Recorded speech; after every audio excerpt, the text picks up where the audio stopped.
আসসালামু আলাইকুম। আজকে চলে আসলাম আপনাদের জন্য আরেকটি নতুন রেসিপি নিয়ে। তো আজকের রেসিপিটি আশা করি আপনাদের অনেক ভালো লাগবে। একবার বানালে আপনারা বারবার ইনশাল্লাহ বানাতে চাবেন। দেরি না করে চলুন শুরু করা যাক আজকের রেসিপি। এখানে আমি 1 পিস মাছ নিয়ে নিয়েছি, হলুদ মরিচ আর লবণ দিয়ে মেখে নিয়েছি। তো আপনারা রুই মাছ, কাতল মাছ যে কোনো মাছ নিতে পারেন। আর নিয়ে নিয়েছি বরবটি। তো একটা ফ্রাই প্যানে আমি তেল দিয়ে দিলাম অল্প একটু। তেলটা গরম হয়ে গেলে আমি মাছটা দিয়ে দিলাম। মাছটাকে আমি ভালোভাবে ভেজে নিব।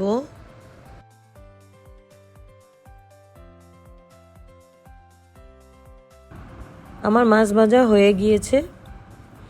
এখন আমি ভেজে নিব বরবটি, কয়েকটা রসুন আর পেঁয়াজ।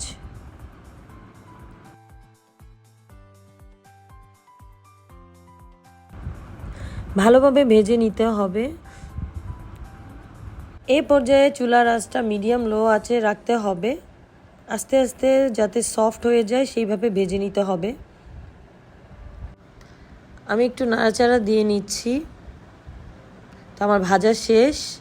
এখন আমি আবার ফ্রাই প্যানে একটু সরিষার তেল আর কয়েকটা শুকনো মরিচ দিয়ে দিলাম।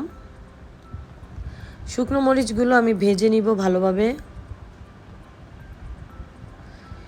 এই তো আমার সবগুলো উপকরণ ভাজা শেষ। এখন আমি একটা ব্লেন্ডারের জারে সবগুলো উপকরণ নিয়ে নিব। আপনারা চাইলে পাটাতেও বেটে এই ভর্তাটা বানাতে পারবেন।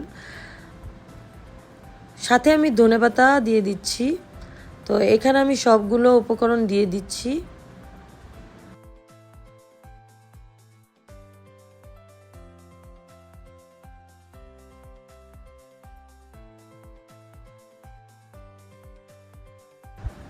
তারপর আমি দিয়ে দিব পরিমাণ মতো লবণ।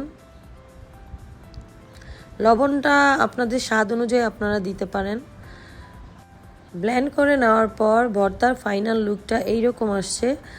আশা করি আজকের ভিডিওটি আপনাদের কাছে ভালো লেগেছে। আজকের ভিডিওটি যদি ভালো লেগে থাকে তাহলে অবশ্যই লাইক, কমেন্ট এবং সাবস্ক্রাইব করতে ভুলবেন না। আল্লাহ হাফেজ।